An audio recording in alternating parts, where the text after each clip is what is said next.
Desde os ciclos mais remotos de sua formação consciencial, a Terra jamais foi um planeta isolado no processo evolutivo do cosmos. Constituiu-se desde cedo como uma verdadeira encruzilhada evolutiva, um ponto de convergência onde diferentes inteligências, em variados graus de maturidade espiritual, passaram a interagir com a matéria densa e com a consciência humana ainda em gestação. A humanidade primitiva não surgiu pronta ou acabada. Seu corpo, sua mente e seu campo emocional foram sendo moldados ao longo de eras, acompanhando tanto os ajustes naturais do planeta quanto interações externas permitidas pelas leis universais. Essas interações não tinham como finalidade a criação de servos ou raças subordinadas, mas a aceleração dos processos de autoconsciência em uma espécie ainda em formação. Nesse contexto, a chamada interferência genética não deve ser compreendida como dominação biológica ou fabricação artificial da humanidade. A essência espiritual humana é imutável e não pode ser criada nem manipulada. O que ocorreu foi uma atuação criteriosa sobre o veículo físico, especialmente nos sistemas neurológico, endócrino, sensorial e energético sutil. Esses ajustes permitiram a expansão do neocórtex, o desenvolvimento da linguagem simbólica, a capacidade de abstração, memória e a autopercepção do eu.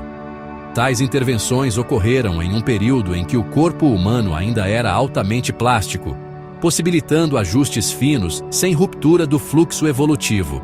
Foram conduzidas por inteligências que compreendiam profundamente as leis da vida, da genética e da energia. Mesmo em civilizações extremamente avançadas, existem limites éticos intransponíveis. Nenhuma inteligência, por mais evoluída que seja, pode criar uma alma, violentar o livre-arbítrio ou determinar o destino espiritual de uma espécie. Por essa razão, toda interferência genética esteve submetida a códigos éticos universais, impedindo a criação de uma humanidade artificial ou escravizada. O potencial humano sempre permaneceu soberano, ainda que temporariamente adormecido. O grande risco desse processo foi o descompasso evolutivo que se instalou em determinados ciclos. A ampliação intelectual, em alguns períodos, superou a maturidade emocional e espiritual da humanidade nascente. Esse desequilíbrio gerou a valorização excessiva da razão, a supressão do sentir, o surgimento do medo como instrumento de controle e a hierarquização rígida dos grupos humanos. Tal cenário abriu brechas vibratórias para a atuação de consciências exiladas de perfil tecnocrático, que encontraram ressonância no intelecto humano ainda imaturo e desconectado do coração. Mais profunda e duradoura do que a interferência genética foi a interferência psíquica, pois ela atuou diretamente no inconsciente coletivo humano. Essa atuação ocorreu por meio da inserção de arquétipos, da modelagem simbólica do medo, do cultivo da separação entre o ser humano e o cosmos, e do estímulo à culpa e à dependência espiritual. Diferente da genética, que atua no corpo físico, a interferência psíquica atua no campo das ideias, crenças e emoções, perpetuando-se por gerações e estruturando civilizações inteiras. Alguns arquétipos tornaram-se pilares da organização humana: a divindade punitiva, o governante absoluto escolhido pelos céus, o salvador externo e o inimigo invisível que justifica o controle. Esses arquétipos moldaram religiões, impérios, sistemas políticos e econômicos, criando uma profunda dependência psicológica e espiritual. Ainda assim, é fundamental compreender que a humanidade não foi vítima passiva desse processo. Houve aceitação inconsciente dessas estruturas, porque elas ofereciam sensação de ordem, promessa de segurança e alívio da responsabilidade individual. A interferência só se sustentou porque encontrou eco no medo humano primitivo. O chamado véu do esquecimento longe de ser uma punição, constituiu-se como uma estratégia pedagógica.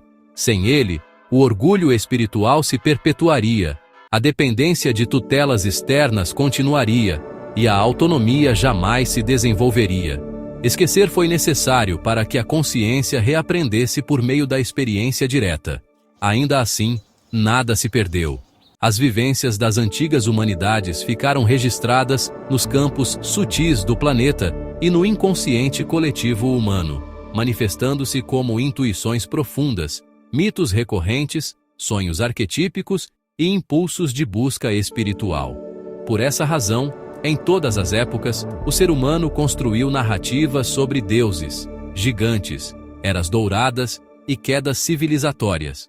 Essas histórias não são fantasias, mas lembranças simbólicas de vivências reais em outros estágios da consciência.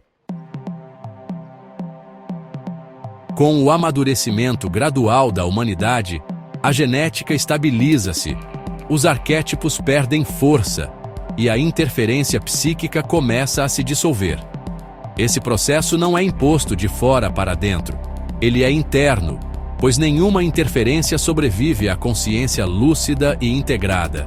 Ainda assim, as marcas desses períodos permanecem visíveis na humanidade atual, expressando-se no culto ao poder, no medo da autonomia espiritual, no fascínio por salvadores e no conflito aparente entre ciência e espiritualidade.